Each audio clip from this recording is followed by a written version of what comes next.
Ikaw yun nga, ikaw nga eh. Makikipagtulungan po ako sa inyo. Ay nako, Ma'am. hindi mo kinakailangan makipagtulungan sa akin dahil ikaw ngayon. Tingnan mo nga yung CCTV doon. Pinakita po sa akin ni sir, ma'am.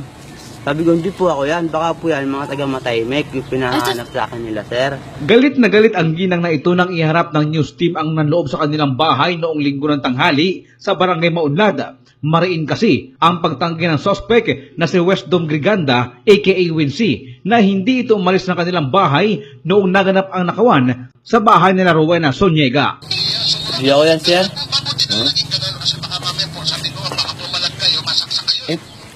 Nakita ka nung nakausap niya ito nung may-ari ng tindahan. Po. Nakausap. Baka sila po. Nagkaharap. Ewan ko po. Nagkaharap na sila eh. Opo. Ngayon kung hindi ikaw to, sino to? Kilala mo to? Tingin ko, sir, sila Burnok yan eh. May gusto mo, puntahan natin yung babae. Pero bago nag-umpisa ang paghahanap ng news team sa suspect, dumaan muna kami kay Barangay Kagawad Luis Cuadrante para samahan kami sa bahay ni Wincy. Pagkarating sa bahay ng suspect, nagalit pa kay Kagawad Cuadrante ang lalaking ito at sinabihan din ang news team na huwag siyang kukunan ng video. Usap lang ito, usap lang. Usap lang to. Hindi nga pwede magpaalam. Paano magkapag yan sa kanila na... Usap lang to.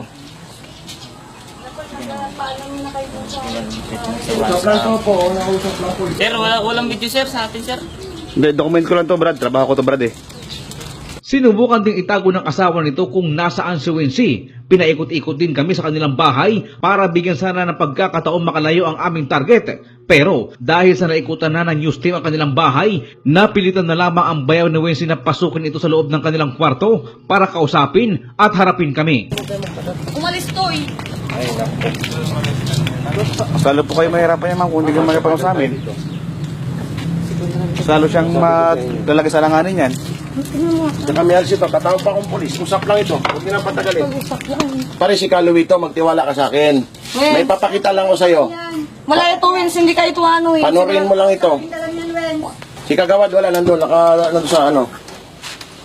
Sige na pre, para nito magtagal.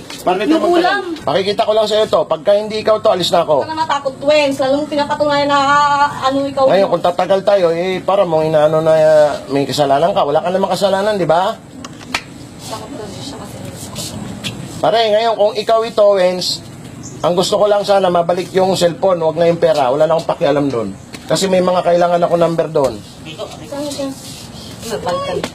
Makalipas pa ang ilang minuto, lumabas din si Wincy sa kanilang kwarto at nakipag-usap sa amin. Noong una, halos makatotohanan ang sinasabi niya sa news team at paulit-ulit ang kanyang pagtanggi na wala itong kinalaman sa binibintang sa kanya. Pero na makaharap niya na ang kanyang ninakawan, doon na nagbago ang kanyang sinasabi at kalaunan ay umamin din ito. Nung matuklasan ko pala, pero sinabi ko sa'yo na may CCTV ang tindahan ko. Sinabi ko yun sa'yo.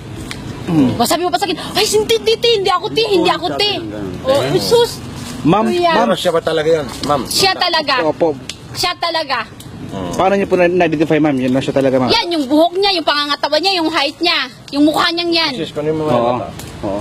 Hanggang sa napaamin na rin si Wincy at sinabi nitong ibabalik na lamang ang cellphone na kanyang ninakaw. Binigyan Diyos pa nga ko, ako ng number. kuya, yung ninakaw mo sa akin cash is 1,000 plus lang yun. Maliit na halaga yun para sa akin. Humingi naman ng dispensa si Wincy kay Rowena at nangakong hindi na uulitin na magnakaw sa iba. Hindi na rin magsasampa ng kaso ang biktima laban kay Wincy at nagpasalamat na lang si Rowena sa news team dahil sa agarang aksyon sa pagbawi sa ninakaw sa kanya. Maraming salamat talaga dahil sa kanya, nag-file ako sa pulis, nag-file ako sa barangay, so parang walang hanggang sa kay Sir Kaluwi sa bandera lang pala ang makakatulong sa akin na makita ka. Ed Agarap para sa pinaka-respetado sa news and current affairs, Bandera News Philippines.